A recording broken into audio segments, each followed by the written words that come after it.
Well, hello, everyone. I'm Dr. Georges Benjamin. I want to thank Dr. White Newsom for that and those important remarks.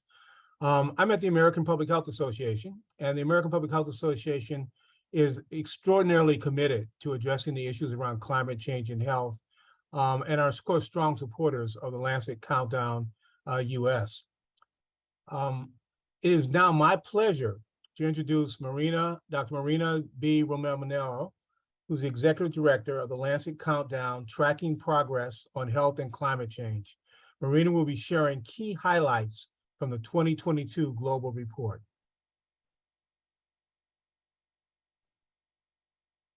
Hi, Georges, and hi, everyone. Thank you so much for having me here. And it is my absolute honor to be joining the US launch of the 2022 report of the Lancet Countdown and of the US policy brief, which is enormously important to us.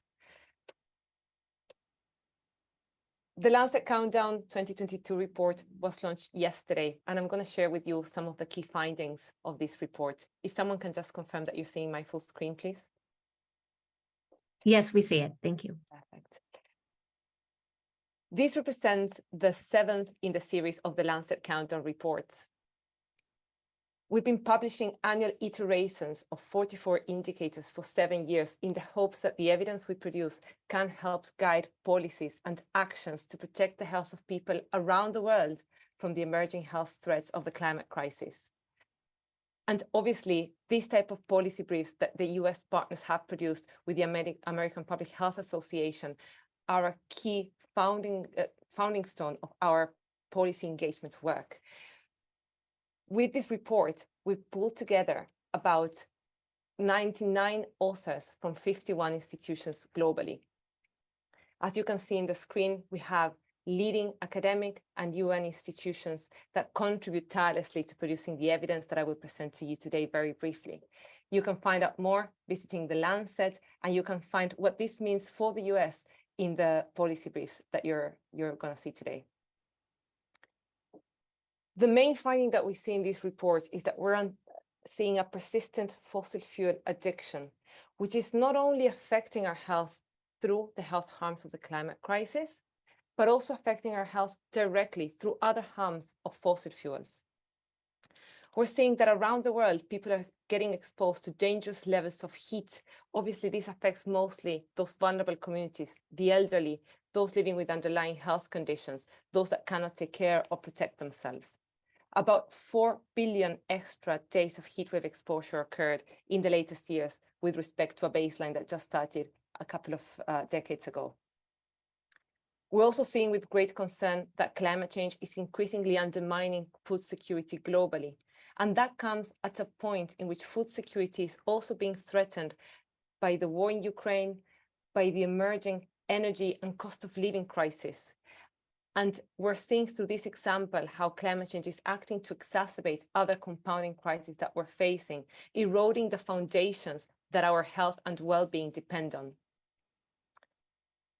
We're seeing infectious diseases becoming more and more suitable, and they're spread to latitudes where we didn't see them before. Health systems having to cope with emerging diseases and the risk of epidemics and pandemics ever again. But we're not only seeing the effects of climate change on our health, we're also seeing that the fossil fuel addiction is leading to direct health harms. People around the world still lack access to clean fuels in their homes, and they're using dirty energies, including biomass, due to the lack of adoption of clean renewable energies. What this means for their health is that people across 62 countries that we've analyzed are exposed to about 30 times the levels of PM2.5 air pollution recommended by the WHO. This will have permanent effects on their respiratory health, their cardiovascular health, their development, their well-being.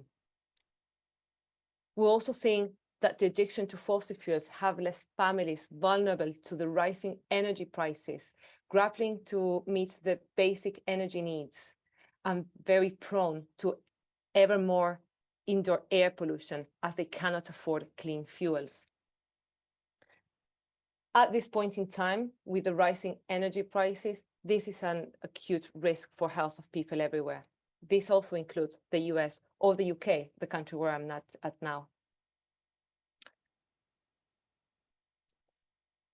But one thing that is particularly worrying is that we're seeing that despite the health harms of climate change that we're seeing, and we have been recording throughout 7 years of Lancet countdown reports, countries around the world and companies around the world are still taking decisions that actively jeopardize the health and well-being of people around the world.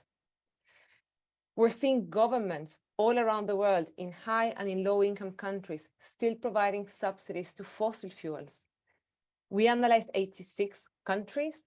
80% of them were still actively subsidizing fossil fuels to net amounts of $400 billion in 2019 alone.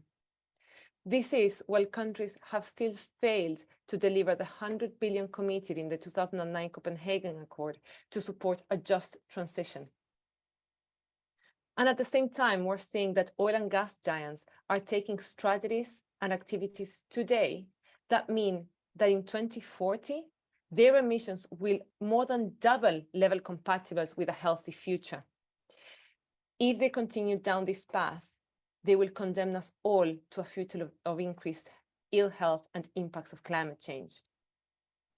However, we're also seeing that with the climate crisis and the energy crisis, with the rising energy costs, these oil and gas giants have made record profits this past year.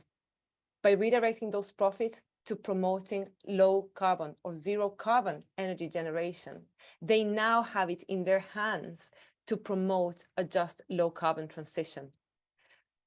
But we see with concern that many countries, in response to the energy crisis, are going back to increasing the production and the burning of fossil fuels, including coal, which harms our health enormously through air pollution.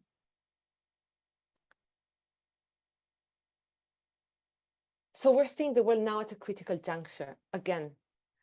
As countries devise their responses to the energy crisis, to the cost of living crisis, backsliding to fossil fuels could lock us into a catastrophically warmer future. It would shift us away permanently from meeting the Paris Agreement goals and condemn billions around the world to a future of ill health. However, at this point in time, in responding to the converging crisis, we can take an aligned response to the energy, cost of living, and climate crisis, which is centered around health. By rapidly shifting away from fossil fuels, we could not only avoid catastrophic health impacts of climate change, but we can also avoid 1.2 million deaths annually per year because of the burning of fossil fuels. We could also avoid up to 11.5 million deaths from high carbon, unhealthy diets if we were to shift to more plant-based, healthier, and less polluting diets. We would also deliver more resilient energy systems. We could reduce energy poverty by delivering to people's homes the clean energy that they need. We could deliver greener cities with more active transport, where people have benefits to their physical health and to their mental health.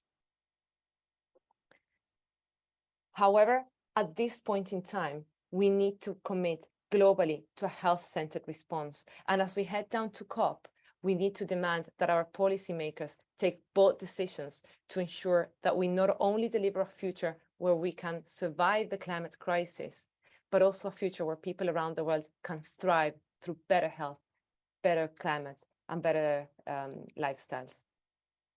And with this, I just want to thank you very much for your attention and invite you to visit the lancetcountdown.org, where you can see our report in further detail, explore our findings, and also download the policy brief for the US. And thank you so much to the American Public Health Association, to all the authors of this 2022 US policy brief, and all the best for this event. I hope you get inspired and take action. Thank you.